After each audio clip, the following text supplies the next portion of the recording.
कोकणाचं अर्थकारण हे अवलंबून असतं ते काजूवर आणि या काजूच्या मागणीमध्ये नवा बदल होताना पाहायला मिळतोय। सुक्या काजूपेक्षा ओल्या काजूची मागणी वाढलेली आहे। इतकंच नाही तर त्याचा थेट फायदा हा शेतकऱ्यांना होतोय। पाहूया स्पेशल रिपोर्ट।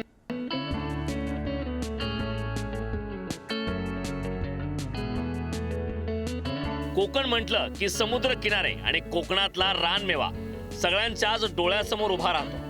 निसर्गाची उधळण असलेल्या कोकणातलं ग्रामीण अर्थकारणही पर्यटनासोबतच या रानमेव्यावरही अवलंबून आहे। हापूस आंब्यासह नारळ, सुपारी, कोकम आणि काजू ही उत्पन्नाची प्रमुख साधनं आहेत। पौष्टिकपणा आणि चवीसाठी कोकणातल्या काजूंना मोठी मागणी आहे। त्यातही आता काजूच्या मागणीत नवा बदल होताना दिसतोय। सुक्या काजूपेक्षा ओल्या काजूकरांची मागणी वाढते आणि त्याला भावही चांगला मिळतोय। ओल्या काजूंना वाढती मागणी। सुक्या काजूची किंमत प्रति किलो 800 रुपयांच्या जवळपास। ओल्या काजूगराची किंमत प्रति किलो 1200 ते 1400 रुपयांपर्यंत। ओले काजूगर 2 दिवसापेक्षा जास्त काळ फ्रीज शिवाय ठेवता येत नाही। ओल्या काजूगराची वाढलेली मागणी आणि त्यातून मिळणारं उत्पन्न हे शेतकऱ्यांसाठी फायदेशीर ठरते। सुक्या काजूची पॅकिंग करेपर्यंतची प्रक्रिया लांबलचक आहे। पिकलेले काजू कारखान्यात नेणं, बॉईल करणं, फोडणे, सुकवणं या प्रक्रियेतून ते जातात। मात्र ओले काजू बागेतून थेट काढले की फोडून त्यातून अख्खा गर बाहेर काढला जातो। हे काम हातांनी करावं लागत असलं तरी फायदेशीर आहे। विशेष म्हणजे शेतकऱ्याच्या हातात यामुळे थेट पैसा मिळतोय। तासाभरात 200 ते 250 होतात काजू? हो। मेहनत खूप असते काय काजू सोलण्यासाठी? एक वेळ एका म्हणजे एकसारखं बसायला लागतं एका जागेवर, बाकी हे नाही। त्रास काय याचा काय?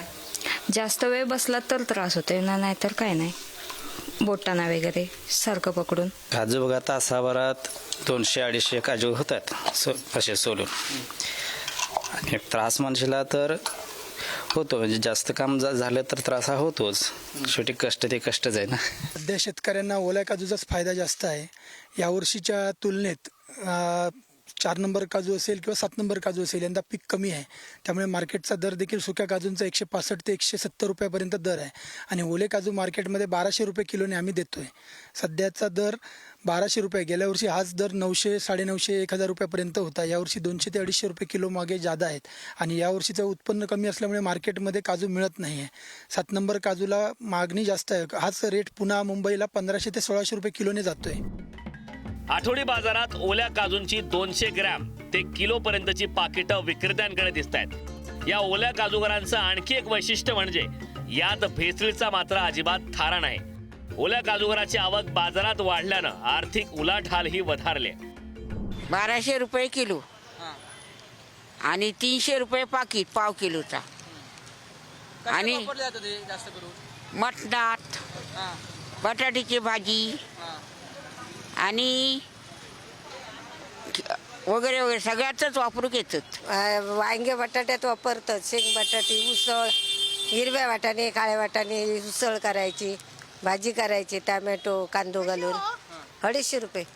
चिकन, मटण, अंडी ह्याच्यात सगळ्यात वापर, किंवा अशी पण सुकी भाजी बनवतात। काळ्या वाटाण्याची आमटी स्वादिष्ट लागते आणि शीतनमध्ये असं खायचं, आपल्या कोकणातला एक मेवा म्हणून। खाण्यासाठी पण एवढं आपल्याला असं वाटतं की एवढे सुंदर असा काजूचा याच्यामध्ये पण आपलं छान वाटतं आपल्याला हे पदार्थ आपल्याला या बाकी इतरांपेक्षा हे काजूगर आपल्या कोकणातला हे मावा आपल्याला।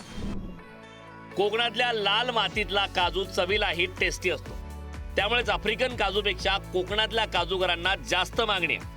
यंदा काजूचं पीक कमी असलं तरी ओल्या काजूगरामुळे शेतकऱ्यांना थेट फायदा होताना दिसतोय। तर ग्राहकांची पसंती ही कुक्या काजूपेक्षा ओल्या काजूगराकडे वळताना दिसते। उमेश भुसडे, पुढारी न्यूज, सिंधुदुर्ग।